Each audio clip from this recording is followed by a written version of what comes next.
Hey everyone. Welcome to my channel, Maggie Thompson's Tales. I'm all about spinning yarns, folklore, thrilling mysteries, and a whole lot more. Stick around for today's story, set on the night of the annual Starlight Festival, our little American twist on a tale of love and tragedy. It's early morning in Willow Creek County, and Judge Thomas Tom Sinclair is jolted awake from a deep sleep. The sound? A frantic pounding on an old town drum echoing through the quiet streets. Rubbing his eyes, he throws on his robe and calls out to his deputy, "Get whoever's banging that thing into my courtroom now." The drummer turns out to be Eddie Baxter, the town's handyman and unofficial keeper of the peace. Judge Sinclair leans forward, his voice gruff. "Eddie, what's all this racket about?" Eddie, looking rattled, wipes sweat from his brow and stammers, "Sir, there's trouble out in the West End. A guy named Jimmy Scars Malone, his wife was murdered last night." The judge's ears perk up at the word murder. Not a second to waste. He grabs his hat, summons his clerk and 5 deputies, and barks, "Eddie, you're leading the way. Take us to the scene." The group piles into a couple of pickup trucks and heads out, dust kicking up behind them as they speed toward the crime scene. The convoy of trucks rumbles to a stop on a dirt road just outside Jimmy Malone's rundown trailer in the west end of Willow Creek. As Judge Sinclair steps out, a sharp metallic stench hits him square in the face, blood thick and heavy in the humid morning air. He adjusts his hat and leads the crew toward the scene, Eddie Baxter nervously pointing the way. Inside the trailer, sprawled naked on the linoleum floor, lies the body of Faye Malone, Jimmy's wife. A hunting knife juts out of her chest, the blade buried deep. Blood's pooled around her, dark and sticky, already starting to crust over. Her clothes, a faded floral dress and a torn apron, are crumpled in a heap nearby, soaked red. Judge Sinclair kneels down, squinting at the mess. "Been dead a while," he mutters to himself. Next to Faye, an old spinning wheel's tipped over, a half-finished clump of wool still tangled in its spokes. Not far off, there's a rickety wooden stool and a smashed kerosene lantern, its oil spilled across the floor, mingling with the blood. The trailer's a mess, but it's the kind of mess that tells a story. Sinclair's mind starts churning. He stands up, brushing dust off his knees, and takes it all in. From what he can see, the Malones weren't exactly living high on the hog. Faye must have been up late, spinning wool to scrape by, probably counting every drop of that lantern oil. "Folks this poor don't waste kerosene," Sinclair says to his clerk, who's scribbling notes. "Lamps smashed, oils everywhere. Someone busted in here while she was working." He points to the door. "Check that latch." One of the deputies steps over and runs a finger along the frame. "Scratches, sir. Looks like a blade pried it open." Sinclair nods, piecing it together. Faye's spinning away, killer slips in quiet like, pops the latch with a knife. She's caught off guard, middle of the night, no one around. He strangles her, strips her down, maybe tries something worse, then finishes her with that knife. The deputy chimes in. Coroner's quick look says she died around midnight. Blood's clotted good, and there's bruising on her neck, choked first, stabbed after. The judge glances back at Faye's body, grimacing. No sign of a robbery though. Nothing's tossed but what's right here. This wasn't about money. He motions to a deputy. "Grab a sheet from the bedroom, cover her up. Then get her outside, coroner's wagon will be here soon." Turning to Eddie Baxter, he snaps, "Where's Jimmy? She's been dead hours. Why hasn't he shown his face?" Eddie Baxter shifts his weight from one foot to the other, wiping his hands on his overalls as Judge Sinclair looms over him. "Well, Eddie? Where's Jimmy Malone at?" Eddie bows his head slightly, like a kid caught sneaking cookies, and says, "Judge, sir, I'll get to that. Thing is, Jimmy's got a history around here." He takes a deep breath and launches in. 5 years back, Jimmy Scars Malone was the toughest son of a gun in Willow Creek. Used to be the county's go-to man for, well, let's call it final farewells. Executioner, sir. Had a clean swing with an axe. Folks said he could drop a head without a twitch. Families of the condemned would slip him a few bucks to make it quick, keep the suffering short.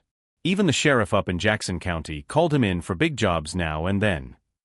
Eddie kicks at the dirt, lowering his voice. Only thing Jimmy loved more than his work was whiskey.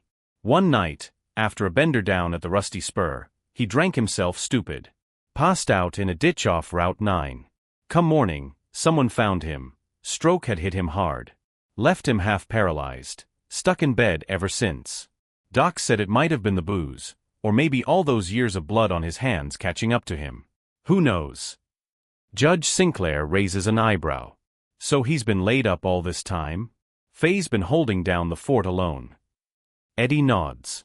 Yes, sir. She was tough as nails, Faye was. After Jimmy got sick, she started worrying about bed sores and heat stroke in that trailer. Got me to rig up a skylight over their bed, cut a hole in the roof, added a hatch she could prop open on hot nights. Kept him cool, let him see the stars. Guess she figured it was the least she could do for him. But today, Eddie continues, scratching his neck, with all this mess over Faye, we got turned around. Nobody's checked on Jimmy yet. No idea how he's holding up. He points toward the trailer's roof, where a makeshift bamboo chair and a thin blanket sit under the open skylight. Sinclair follows his gaze and squints. There, sprawled on the chair, is Jimmy Malone himself, a scruffy, unshaven wreck of a man, staring blankly at the sky. Drool dribbles down his chin, his head lolling as he struggles to turn it. His eyes lock onto the judge, wide and unblinking, but there's nothing behind them. Eddie and a couple deputies scramble up a ladder to the roof, hauling Jimmy down with some effort. He's a dead weight, limp and silent, just drooling and staring. The neighbors milling around start murmuring. He used to talk fine, even after the stroke, one says. Couldn't move much, but his mouth worked. Now? Looks like last night scared him dumb. Sinclair watches, arms crossed, as Jimmy's hauled inside. He tries asking him a question, anything, but gets nothing. Just that hollow stare. Frustrated, the judge turns away, ready to head back to the crime scene. Then he stops short, sniffing the air. Hold up, he says, spinning to the nearest deputy. You smell that? The deputy sniffs too, puzzled. Blood, sure, but something else. Booze. Sinclair nods sharply. Whiskey, faint but there, mixed with the blood. Jimmy can't drink anymore, not like that. So where's it coming from? The deputies fan out, sniffing like bloodhounds. One pipes up, ain't from Jimmy, sir. He's clean of it. Could be the killer left it behind. Sinclair's eyes narrow. That's what I'm thinking. Whoever did this had liquor on their breath, or their hands. He claps his hands once, decisive. All right, get Jimmy to the station, set him up somewhere safe. Lock this place down, no one in or out. And somebody track down Faye's folks, her body needs claiming. We'll bury her proper once this bastard's caught. Back at the Willow Creek County Courthouse, Judge Thomas Sinclair sits at his desk, the day's heat still clinging to his shirt. He's got Jimmy Malone stashed at the station under watch, Faye's body on its way to her folks, and the trailer sealed tight. Now it's time to think. He calls in his best deputies, 5 sharp-eyed guys who've seen their share of trouble, and spreads out the crime scene photos on the table.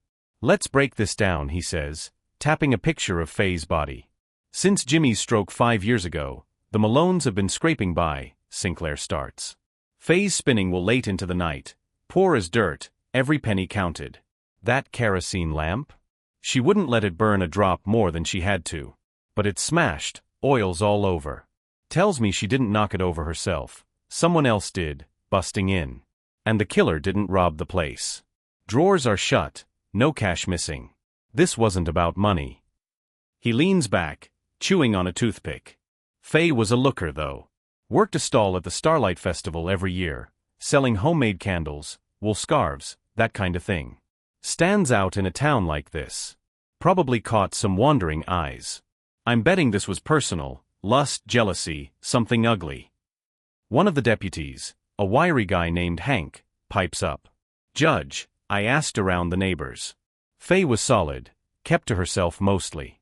But word is, with Jimmy laid up all those years, she got lonely. Started stepping out with a guy named Vic Ramsey, lives over in the East End. Sinclair's ears perk up. Vic Ramsey? The schoolteacher. Hank nods. Yep. Teaches history at Willow Creek High. Book smart, smooth talker. Folks say Faye and Vic got cozy a while back. He's been slipping her cash every month, helps with Jimmy's meds, keeps the lights on. Neighbors knew but kept quiet. Figured Faye had it rough enough, taking care of a paralyzed husband. Didn't judge her for it. The judge rubs his chin, gears turning. An affair, who? More tangled than a briar patch.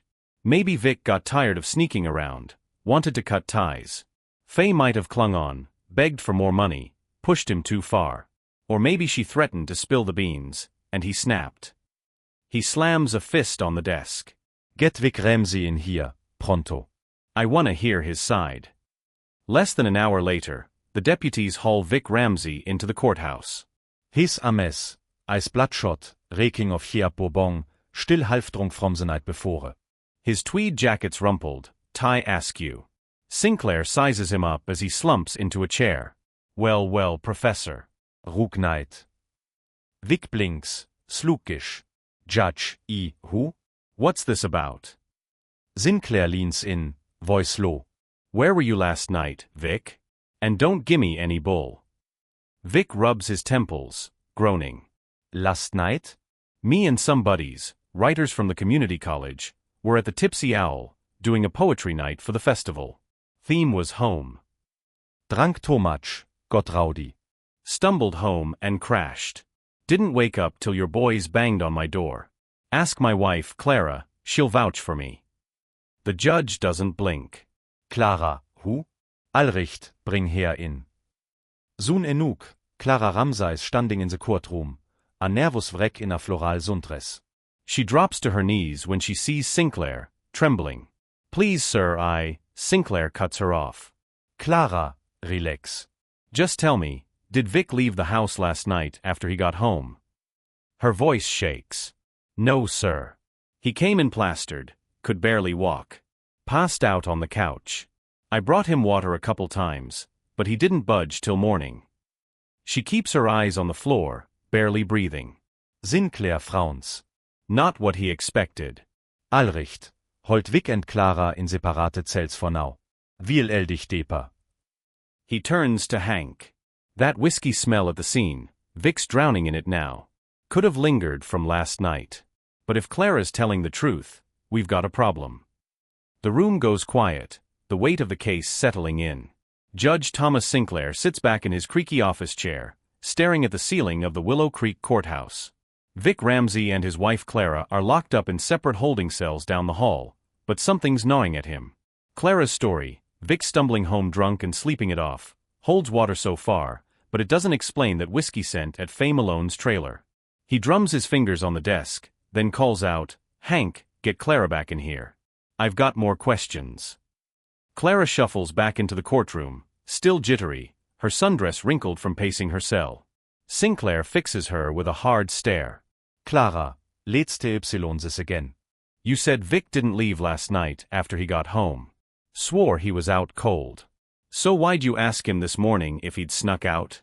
You told the deputies that, did you go anywhere last night? Like you weren't sure. Clara's eyes start to the floor, her hands twisting together. He doesn't let up. You also said you brought him water, a couple times. If he's dead drunk, snoring away, why bother? Unless you're covering something. Speak up, Clara, truth now. She flinches, then collapses to her knees, sobbing. Judge, I'm sorry. I lied, I didn't want to get him in trouble. Sinclair leans forward, voice sharp. Trouble for what? Spill it. Clara wipes her eyes, voice trembling. Last night, Vic came home stinking of bourbon, like always after those poetry nights. I got him water, but he was reeking so bad I couldn't stand it. After he passed out, I slipped out. Went to my friend Ellie's place, Ellie Harper, widow down the street. Stayed the night there. Came back early, saw Vic still crashed out, figured he hadn't moved. When your deputies showed up, I panicked. Didn't want anyone knowing I'd left him alone. Sinclair sits back, processing. So you don't know if he left. Ellie can back this up. Clara nods fast. Yes, sir, she will. He waves a hand. Alricht, Hank, check with Ellie Harper. If Clara's story holds, Vic's alibi's shaky, but not busted yet. As Clara's let out, Sinclair mutters to himself, still doesn't rule him out. That whiskey smells too damn convenient. Just then, a lanky young guy in a pressed shirt steps into the room, Sam Whitaker, the new clerk who rolled into town a week ago. Sinclair had pegged him as a quick thinker after he untangled a messy land dispute in record time. Sam clears his throat. Judge, sir, mind if I in? Sinclair grunts. Go ahead, Keith. What's on your mind? Sam adjusts his glasses, stepping closer. I couldn't help overhearing Clara. She's scared. Real scared. Keeps her head down like she's hiding something bigger. You asked if she's afraid of you or guilty. I'd bet guilty. Vic's a teacher, educated guy. They say you are who you hang with, right? Living with him, Clara's sharper than your average farmer's wife. But today, she's tripping over her words, contradicting herself. Sounds like a guilty conscience to me. Sinclair cracks a rare smile. Not bad, Sam. I was thinking the same, wanted to see if she'd crack under pressure. All recht, let's haul Vic back in. Time to turn up the heat. Vic staggers into the courtroom again, still bleary-eyed, bourbon fumes trailing him. Sinclair slams a gavel on the desk. Not protocol, but it gets attention. Vic Ramsey, you've been lying to me, and I'm done playing nice. Fire Malone is dead, stabbetrug ze hart. And you neck deep in this. Start talking, or I'll have you sweating in a cell till you do. Vic blinks, that's it. Fire? Dead? Judge, I swear I didn't, Sinclair cuts him off, tossing neighbor statements onto the table. Don't gimme that. Everyone knows you and Faye were tangled up. You slipped her money, made in secret. Now she's gone, and you're drowning in whiskey, the same stink we found at her place. Tell me you didn't get fed up, didn't snap when she wouldn't let go. Vic's face goes pale, but he holds firm. I loved her, Judge. I never hurt her. I was drunk, sure, but I didn't kill nobody. Sinclair glares, unconvinced. We'll see about that. Lock him back up, separate from Clara. Sam, stick around. You're on this case now. The air in the Willow Creek courthouse feels thick as Judge Thomas Sinclair stares down Victor Vic Ramsey. Vic slumped in a wooden chair, sweat beading on his forehead, the bourbon stench still clinging to him like a bad reputation. Sinclair's had enough of the dodging. Vic, you're testing me, he growls, slamming a stack of neighbor statements on the table. You and Fire Malone. Everybody knee. You paid her bills, snuck around with her. Now she's dead, and you're playing dump. Tell me you didn't get tired of her, didn't decide to end it with that knife. Vic's hands tremble, but he shakes his head. Judge, I swear, I didn't know Faye was dead till you dragged me in here. I never hurt her. Sinclair leans in, voice like Grafe. You're a scholar, Vic, read all those fancy books. Don't insult with lease. You got sick of her clinging, her asking for more cash. So you killed her, admit it. The deputies close in, and Vic's resolve starts cracking. After a few sharp slaps from Hank, nothing gentle about it, Vic breaks. All right, he gasps, rubbing his jaw. I'll tell you everything. Just stop. Sinclair nods, satisfied, and Vic spills it. After Jimmy's stroke, I saw Faye struggling. She was still beautiful, fierce, couldn't help myself. Started giving her money for Jimmy's meds, and things happened. She was lonely, I was hooked. We'd meet at her place when Jimmy was out of it, kept it quiet. He takes a shaky breath. But Faye, she got greedy. Kept pushing for more, said she'd tell Clara if I didn't pay up. I couldn't take it. Our thing was a secret, couldn't let it ruin me. Last night, I was at the Tipsy Owl, drinking with the poetry crew. Got smashed, but instead of going home, I grabbed my hunting knife and went to Faye's. Told her I wanted one last night together. She let me in, and I don't know, I was so drunk. Next thing I remember, she's dead, knife in her chest. I panicked, threw my bloody shirt and the knife in the creek on my way home. Passed out after that. Sinclair scribbles notice, nodding grimly. So you admit it. Stabbed her, ditched the evidence. Case closed. He's about to call for the arrest papers when Sam Whitaker, the new clerk, tugs at his sleeve, whispering, "Judge, hold up. So meeting's off, too easy." Sinclair pauses, frowning. What's that supposed to mean, Sam? Sam hesitates, then dives in. Sir, I've got 4 problems with this. First, Faye's clothes. Vic says he lured her in, stabbed her during some romantic ploy. If that's true, her dress would have been off already, folded neat, not tossed on the floor soaked in blood. Looks like the killer stripped her after the stabbing, not before. Second, Vic knows that trailer inside out, sneaking in all the time. If he wanted her dead, why leave Jimmy alive up on that roof? A real killer'd silence the witness. Sinclair's eyes narrow as Sam keeps going. Third, he says he tossed the knife in the creek with his shirt. But the hunting knife was still stuck in Faye's chest at the scene.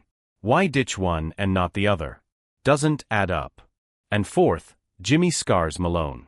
Guy was an executioner, chopped heads for a living. Blood and guts were his Tuesday.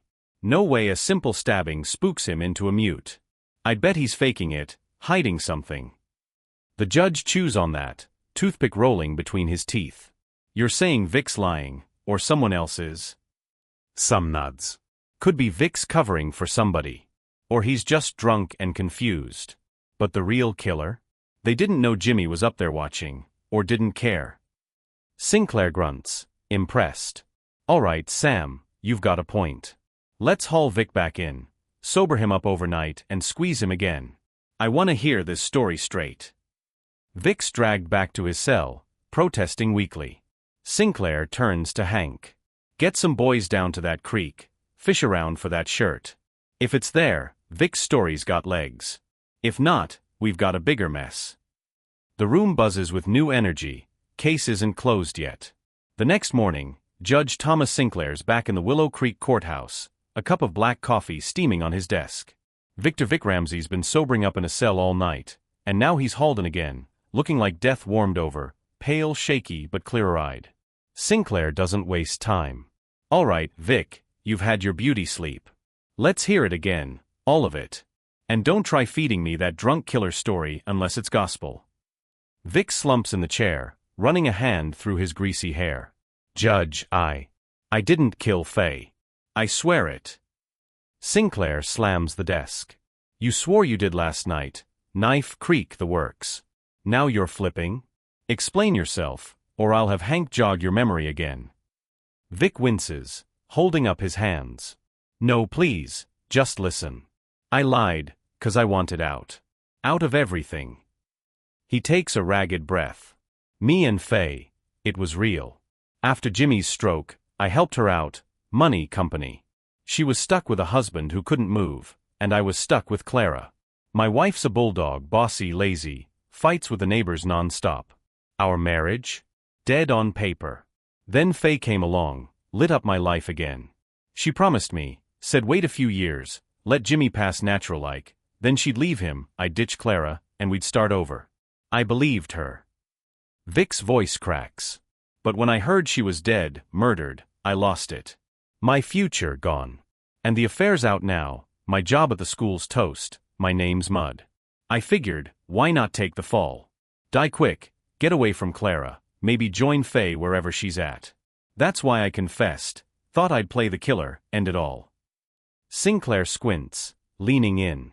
So you didn't stab her? Didn't toss a shirt in the creek? Vic shakes his head. No, sir. Made it up, drunk and desperate. Sinclair sits back, chewing his toothpick. Hank, those boys find anything in the creek? Hank shakes his head. Nada, Judge. Water's clean, no shirt, no knife. Sinclair grunts. Figures. All right, Vic, you're off the hook, for now. But you're staying put till we sort this. Vic nods, defeated, as he's led back to his cell. The judge turns to Sam Whitaker, who's been scribbling notes. Sam, what's your take? Sam adjusts his glasses. Vic's a wreck, sir, but he's not our guy. That leaves Clara. Their marriage sounds like a war zone, motive right there. She knew about Faye, maybe got jealous, hired someone to do the deed and frame Vic. That whiskey smell? Could have been her hired hand. Sinclair nods slowly. Clara's got no muscle to strangle Faye herself, but money talks. All right, dig into her, where she goes, who she knows. Focus on the night of the Starlight Festival, anything fishy, I want to hear it. Hank's back in a day, breathless, with a report. Judge, we hit pay dirt. Clara's been stewing over Vic and Faye for months. Caught her praying at St. Mary's, asking God to keep Jimmy alive forever, so Faye'd stay tied down. Neighbors hate her, say she's a gossip, a troublemaker. Only friend she's got is Ellie Harper, that widow. But Ellie's got a teenage son, and that's it, no other crew. Sinclair frowns. Praying Jimmy lives? That's cold. Keeps Faye trapped, out of Vic's reach. What about the 6th? Hank grins. Here's the kicker. Clara's been real quiet lately, no fights, no scenes. But a fisherman saw her at Ellie's place on the 5th, whispering like they're plotting a heist. Next night, murder night, she claims she was at Ellie's again. Sounds like she's covering tracks. Sinclair's eyes light up. Good work, Hank. Clara's in deep. Maybe she didn't swing the knife, but she's pulling strings. Keep her locked up. We're closing in.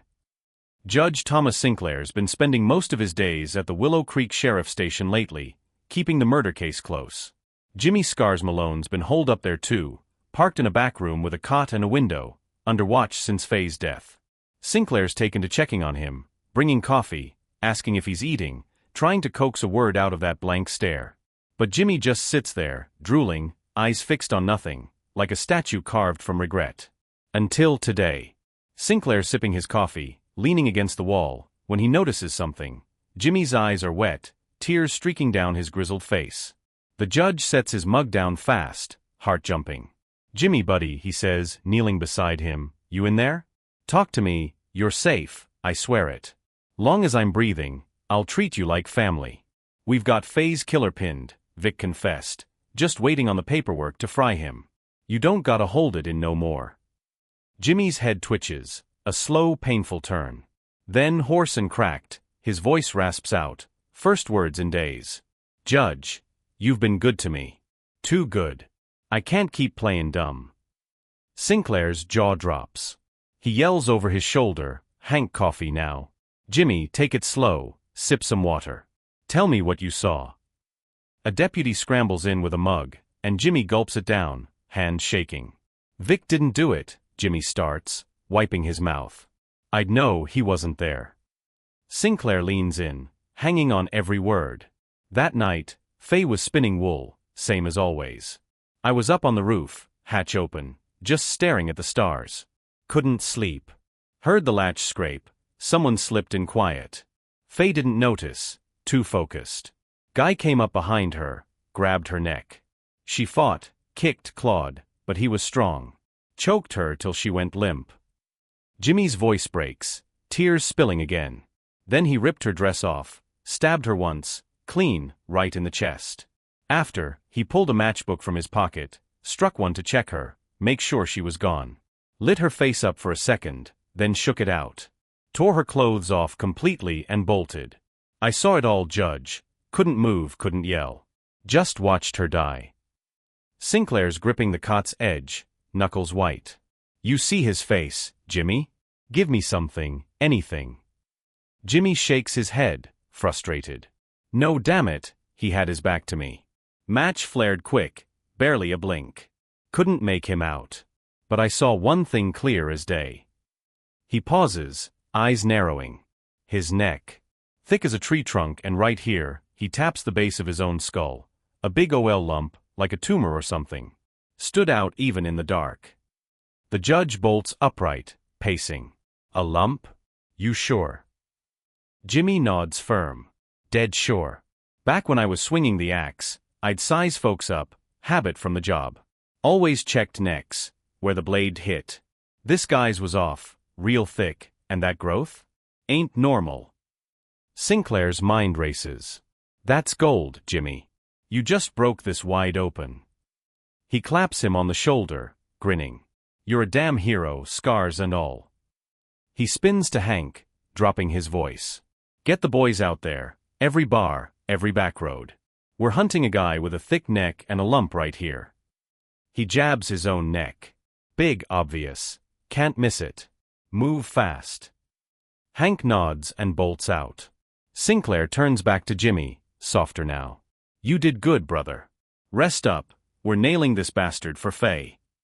Jimmy just stares, tears drying, a flicker of fire back in his eyes. Judge Thomas Sinclair's got the Willow Creek Sheriff Station buzzing like a kicked beehive. Jimmy Scars Malone's clue, a thick neck with a big lump, has the deputies fanning out across town, hitting every dive bar, gas station, and dirt road from here to the county line. Sinclair's patzing the office, barking orders into the radio. Look for that neck, boys. Big, bulky, with a growth you can't miss. He's our guy. Days pass, tension thick as the summer heat, until Hank bursts in, grinning ear to ear. Judge, we got him. Hank pants, slapping a report on the desk. Name's Leroy Tate, lives out past Harper's Mill, cousin to Ellie Harper, that widow Clara's tight with. Fits Jimmy's description to a T, neck like a linebacker, lump the size of a golf ball back here. He taps his skull. Caught him holed up in a shack, and get this, bloody shirt still in his hamper, matches Faye's blood type. Didn't even wash it. Sinclair's eyes light up. Hot damn. What else? Hank keeps going. Folks say Leroy used to visit Ellie regular, every few weeks, hauling firewood or whatever. But 6 months back, he stopped cold. Neighbors figured they'd had a falling out. Then, night before the Starlight Festival, July 5th, a fisherman saw him sneaking into town, ducking low. Next day, Faye's dead. And here's the clincher. Ellie paid a kid to burn a stack of paper money at her old man's grave on the 6th, same night as the murder. Said it was for Leroy's favor. Sounds like a coded heads up to ME. Sinclair slams a fist on the desk, triumphant.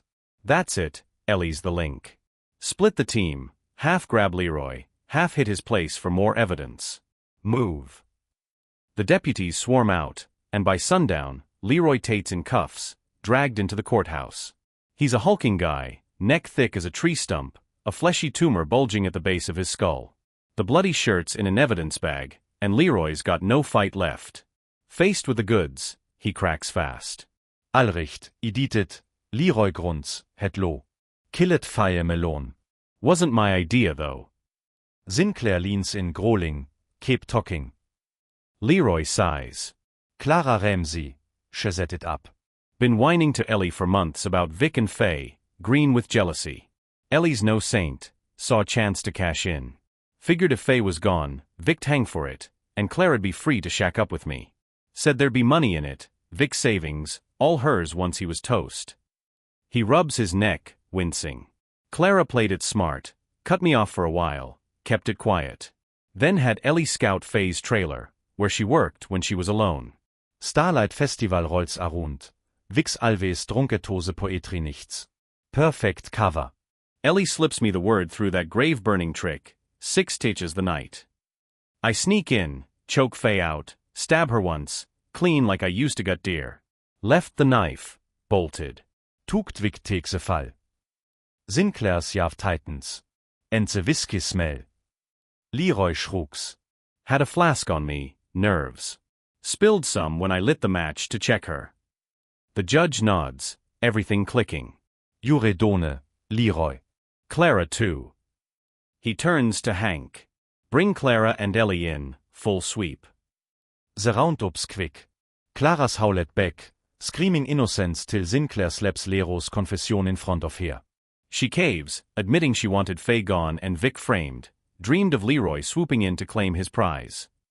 Ellie confesses too, middleman for the plot, passing messages for a cut of the loot. Sinclair pieces it together. No stab marks on Faye's clothes cause Leroy stripped her post-kill, staged it to look like a lover's spat gone wrong. In the end, Vic Ramsey walks free, a broken man but alive.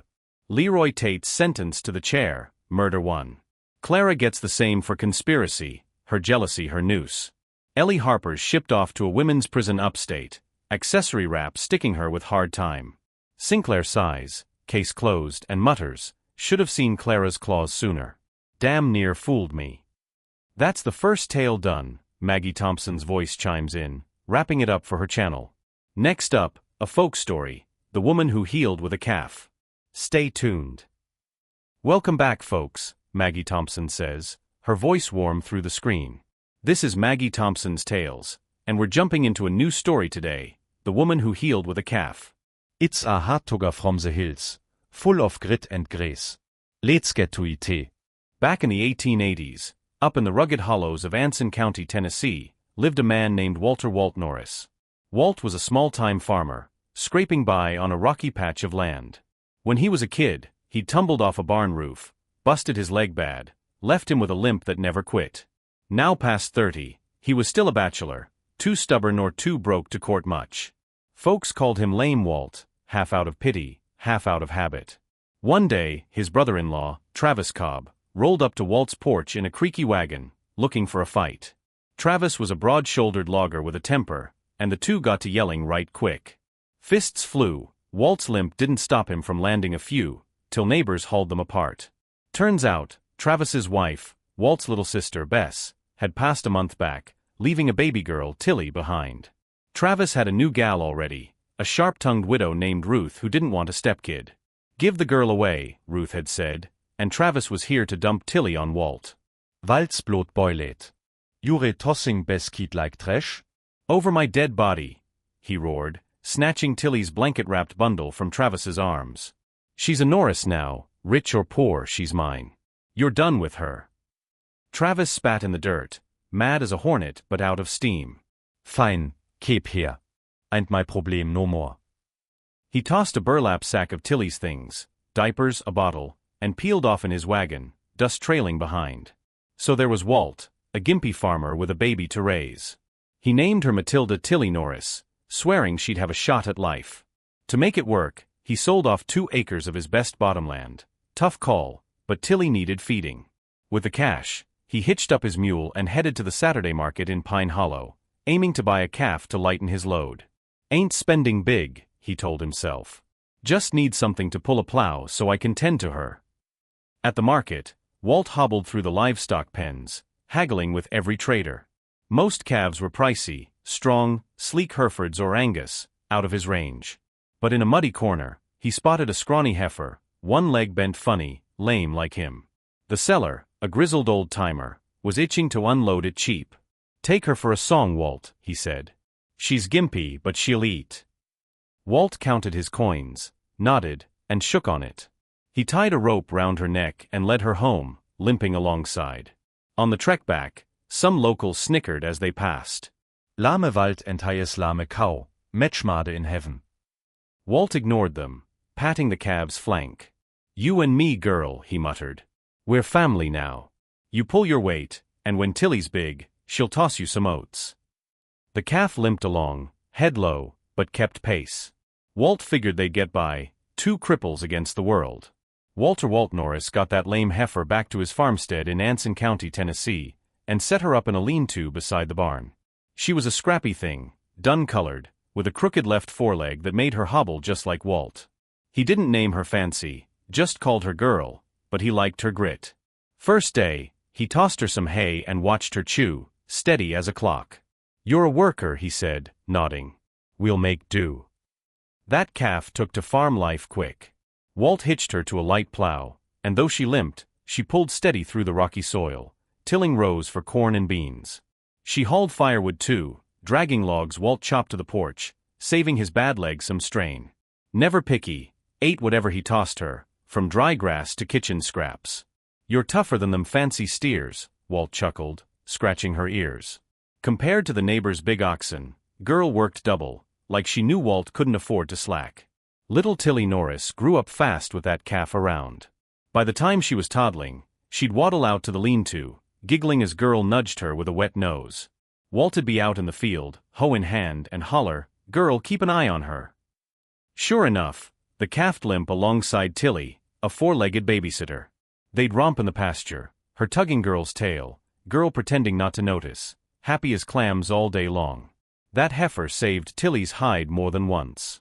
One spring, when Tilly was maybe 5, she was chasing butterflies near the creek when a stray hound came snarling out of the brush, teeth bared, ready to lunge. Girl didn't hesitate. She planted herself between Tilly and the dog, lowered her head, and charged, bad leg and all. That hound yelped and bolted, tail tucked. Tilly ran to Walt, bawling, but safe. Good girl, he said, patting the calf's flank. You reverse 10 of me. Another time, Walt was hauling a load of timber to sell in Pine Hollow. He'd rigged Girl to a rickety cart, piled high with oak planks. Halfway across the old plank bridge over Cedar Creek, a board snapped, cart teetered, ready to dump into the rapids below. Girl dug in, front hooves gouging the wood, holding steady till Walt could scramble off and grab a rope. He ran for help, and a couple farmers pulled the cart back, girl still braced like a rock. "You're a mule-headed saint," Walt laughed, relieved, brushing mud off her hide. With girl pitching in, Walt could ease up some. He'd been breaking his back to keep Tilly fed, cornbread, beans, a little bacon when he could swing it. Now with the calf plowing and hauling, he had hours to sit with Tilly, teach her letters on a slate, or whittle her a doll. Tilly was a bright kid, knew her folks' hard luck but never whined. She'd hug Walt tight, saying, "You're the best, Pa," and he'd choke up every time. By the time Tilly hit her teens, she was a stunner. Dark hair, sharp eyes, kind smile. Suitors started sniffing around, but she picked smart, a young doctor named Henry Vaughn from Pine Hollow. Henry saw her grit and brains, figured she'd make a hell of a partner. They tied the knot in a little chapel, and Walt beamed, limping her down the aisle. Girl stood outside, munching grass, like she approved too. Life was looking up for the Norrises, thanks to that lame calf who'd stuck by them through thick and thin. Matilda Tilly Norris and Henry Vaughn settled into a cozy clapboard house in Pine Hollow, Tennessee, after their wedding. Henry, a wiry doc with a steady hand, ran a small practice, tending fevers, setting bones, delivering babies when the town's grannies couldn't. Tilly, sharp as a tack, caught his eye for more than her looks. "You've got a head for this," he told her one night, flipping through his medical books. "Men can't always help birthing moms. Too awkward. I need you to learn midwifery, back me up." Tilly didn't blink. "If it helps folks, I'm in," she said. She dove into Henry's texts, learning cord cutting, breech turns, all the tricks. Her memory was a steel trap. She'd recite remedies like poetry. Soon, she was shadowing Henry at births, then taking the lead. Word spread fast. Pine Hollow's got a midwife who never lost a baby. Tilly glowed, proud to ease mother's fears, and Henry'd grin, saying, "Told you you're a natural." They'd been so busy though, Tilly hadn't visited Walt back in Anson County for months. Guilt gnawed at her, so she and Henry picked a crisp fall day, packed a basket of preserves and a quilt, and hitched their horse to head home. Walt met them at the door, limping worse than usual, his grin tired but real. "Missed you, kid," he said, hugging Tilly tight. Henry shook his hand, and they settled in, swapping stories over coffee. Tilly slipped out to the lean-to while the men talked, eager to see girl. But the stall was wrong, empty, save for a spindly calf, maybe 2 months old, nosing at the straw. Her stomach dropped. She ran back inside, voice shaking. "Pa, where's girl?" Walt sighed deep, setting his mug down.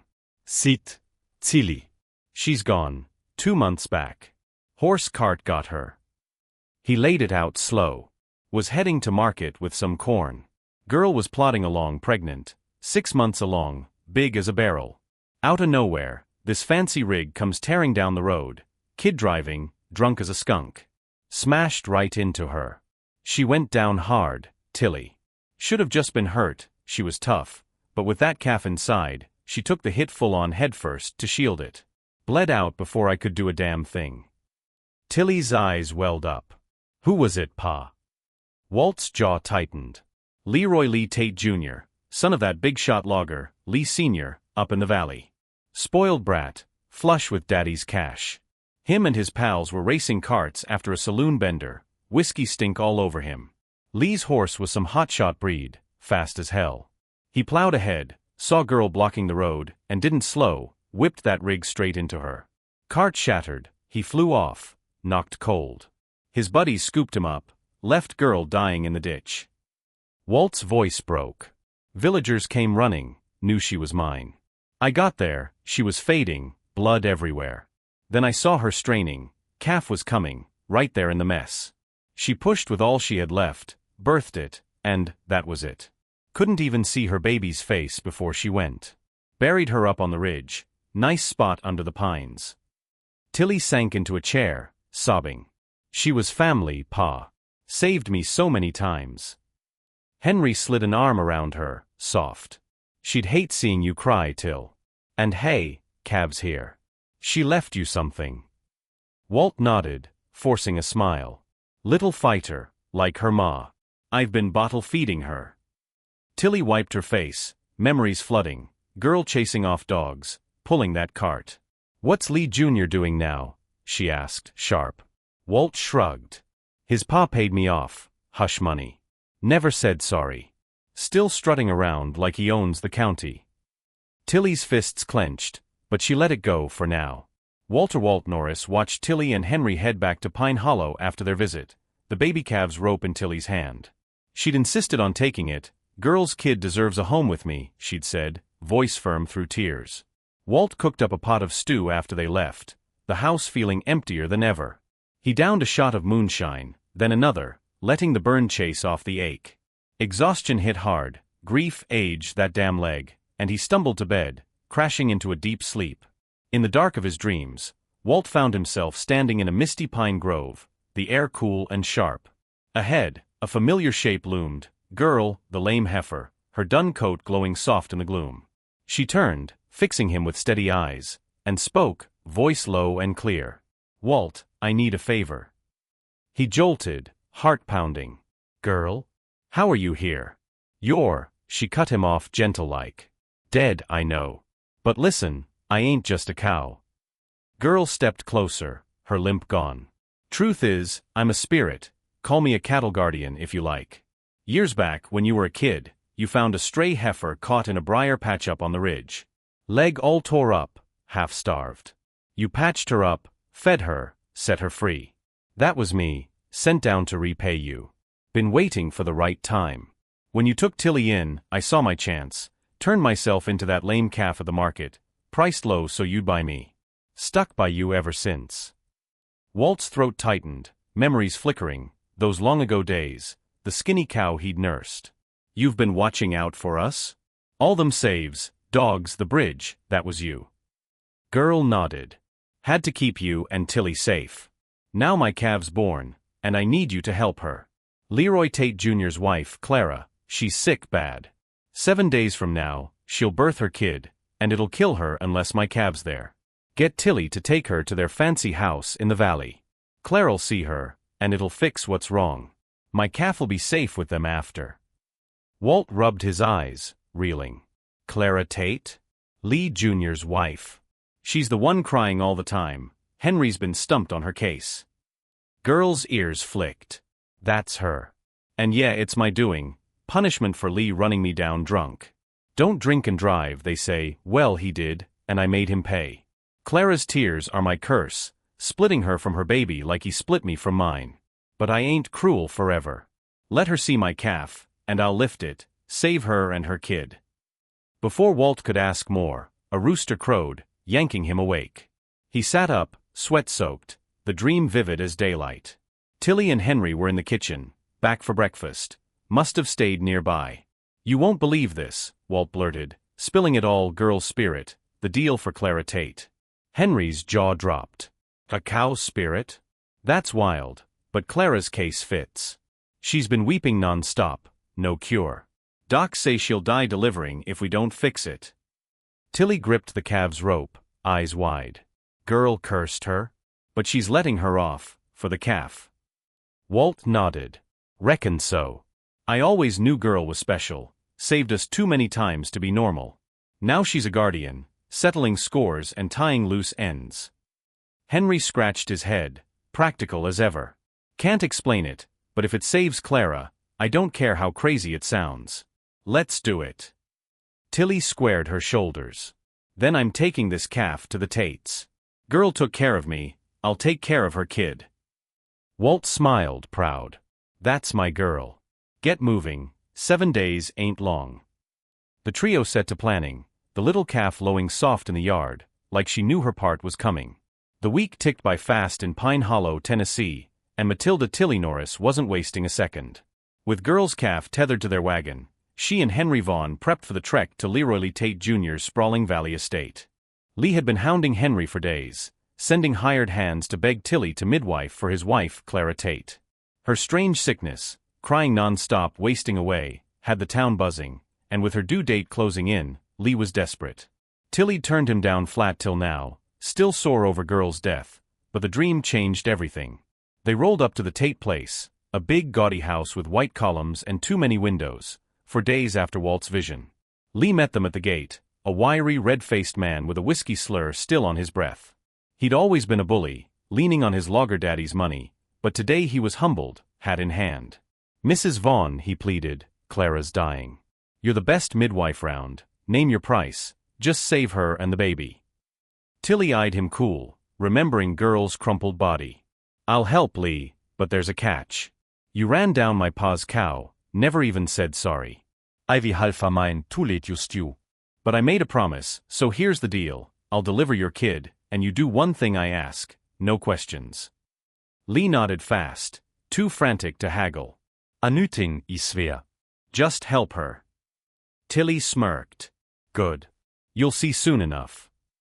Inside, Clara lay in a four-poster bed, frail as a ghost, face sallow, eyes red from crying, tears streaking even as she gasped for breath. She clutched Tilly's arm, voice a rasp. "Mrs. Vaughn, save my baby. I can't stop this weeping and it's killing me."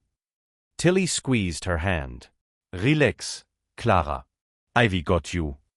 She stepped outside, motioning to Henry. Bring the calf in, now.